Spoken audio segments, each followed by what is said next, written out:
Hi, we have a new monitoring system for our band that I wanted to give you a quick rundown on how to use. You will want to use headphones for this video so you can hear what we're talking about later when we get into the monitoring system, because it doesn't come through the same on speakers as it does for headphones. But one of the challenges that musicians face in their monitoring system is being able to hear themselves clearly while still also hearing the rest of the band so they can play together as a group. Now, a lot of times monitors can just be simple mono signal, and so it's just a simple signal, and so all you get to distinguish yourself is volume. What's loudest is what's most heard. But if you can expand that audio field, you can now move things around and get more space and let you hear things better without having to just simply raise the volume, raise the volume, raise the volume. The monitoring system that we're launching is actually kind of a 3D audio field. It sounds crazy, it is kind of crazy, because it is still technically stereo. It's still a stereo mix that comes to you, but they model it in such a way that you can hear 360 degrees audio field to be able to separate the sounds even further so that you can have very clearly hear things independently as well as together. Right? It lets you be able to distinguish between the sources better without having to just keep raising everything in the volume, although you can still do that too.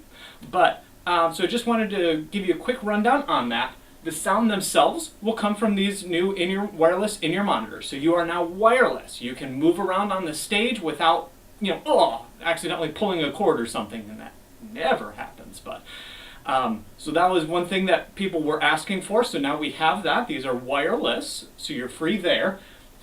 They're also controlled by a tablet. These are Amazon Fire tablets that we have for everyone, and that's what's going to control your mix. So it's pretty easy to use, but I'll just show you briefly how this all works. And again, you will want headphones for this part.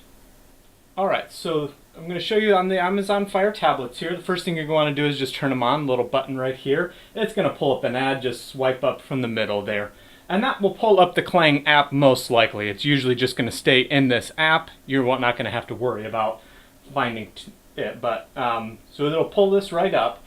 And it's a pretty simple thing. First of all, in config here, you choose whichever output you're going to want. Now that output name is going to match the name on your in-ear monitor. Most of the time this is already going to be set for you, so whichever one is at your position is the one you're going to want, but just in case, that's where you would select whatever mix you want to be working on. After that, you have basically two things. You have the stage view and you have your faders. We'll start with the stage view here. I was saying that this is like a 360 degree audio field. That's exactly what you're seeing here. You see the different instruments and where they are placed. And let me show you how that works. So I have my mic here for vocal 1, and I'm going to be talking into this. And I'm just going to move this around. And do you hear how that moves now to the side? And now kind of behind you, and over to this side, and in the center, and then right in front. You hear it moving around as I move that. Now multiply that by 24 inputs, and you get the power that you have in this and the versatility that you have in being able to hear this sound and how it moves. So you can move whatever you want. If you're a bass player, you may want the bass right there, or whatever mix you are, however you want to make that, just move those the way you want them. If you click on stage again, it pulls up a separate one. This is like an elevation, from above you and below you and at center line level. I honestly haven't noticed a big difference with this. You can play with it if you like, but I just kind of leave those all at the vertical plane where they are and just focus on the horizontal plane. But you have both options because it is 360 degrees. The faders is the other one here that you want. And again, there are two views. This view is for the groups, and then here you have the individual faders themselves. So let me show you how this works. It's a pretty simple of what do you want to hear more of. So percussion, you can bring that up or down, chimes, up or down, whatever. Scroll left and right to get your different signals and bring them to the level that you want them. Your master volume, of course, is on the side. So one challenge that that musicians often have is they think about, I want more of this, I need more of this, I need more of this. And not necessarily, I need less of that, less than that. And so the tendency with a lot of monitoring systems is you just keep pushing up inputs until all of a sudden you can't go anywhere. Well, they kind of take care of that pretty cool here. So if you look at vocal 3, I'm all the way up near the top, but I'm not hearing enough of him. I need more. So I'm going to keep pushing this up, and now I'm at 0, but I still want more. So I'm going to push that up again, and it pushes everything else down. And I'm going to push that up again, and it pushes everything else down. It automatically compensates to give you less of everything else so that you are getting more of what you want to hear. So that's just kind of a cool way of doing that.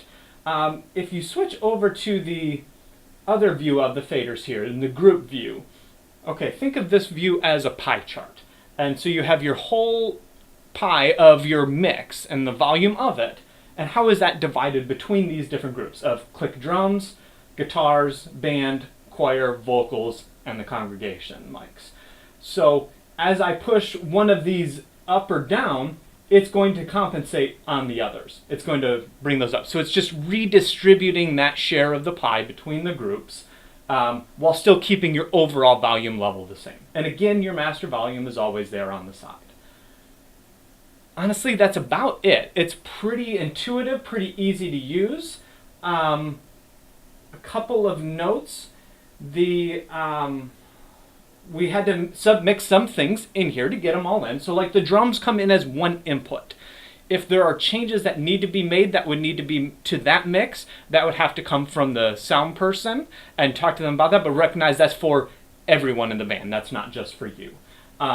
Similarly, there is one input called Other that incorporates some of the extra channels that we may use from time to time, but they're not always in use. And that would also be mixed from the sound guy there. So if we have a string section and we have all of those strings, they would have to set that balance of those instruments for that mix from the board for all of the musicians. So just work with them on that. Other than those, basically you have all of them to control as you want them. Right now you don't have the ability to save your particular mix. We have a setting for us and we have a setting for New City, but we don't have the ability to save one particular mix at this point. They tell me that's coming in the spring with the next software update, so we'll see what happens with that. When you're all done, just turn off the Fire tablet like that, and we're going to put it away in the control room, and I'll show you how that works as well. So after you're all done, you're going to want to take your tablet and take it into the control room to plug it back into charge. We have a charger right here next to the battery chargers where all of them plug in. And we have cool little magnetic chargers for them because the USB ports can be a little bit finicky. So this just makes it a little bit easier. So you just pop it on there and it connects on and you're good. The only thing that we have to do is these like to stick to themselves when they're not connected. So we just turn this off. Now this charging thing is off and we're not going to fry it by looping power back into it. So that will be off during the service. So when you're done, just take it back in, plug them all in, and then when they're all plugged in, we just turn it back on and that will charge them up. You will want to do that after practice so that you have fresh batteries for the morning for church. And then that's about it. And then the tablet holder itself, will get put away, and we're still working on exactly where that's going to go. Then your wireless in-ear monitor can go into the monitor case, and that's about it. Any questions on that, talk to the sound guy or talk to me. Thanks.